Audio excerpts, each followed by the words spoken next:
rankos ant vairo, vat, pozicija yra va tokia, čia pirštas ir va čia pirštas. Ir judesiai tokie.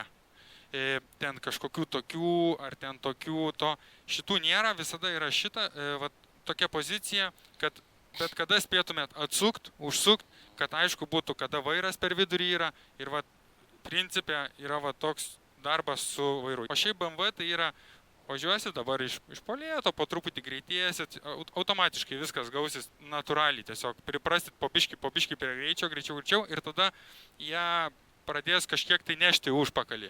Nu, driftint, kitaip tariant. Tai reiškia, jeigu jaučiat, kad driftinat, vairas į tą pusę sukasi, kurią jūs driftinat maždaug, kad sukinėjat. Nu ir su vairu, ir kitas dalykas, gazas. Kuo daugiau gazo duosit, tuo jinai skersesnė. Tai jeigu jaučiat, kad per stipriai jau pastatė jumis, tai šiek tiek gazo atleidžiam ir vairu koreguojam. Nu ir važiuojam po truputį.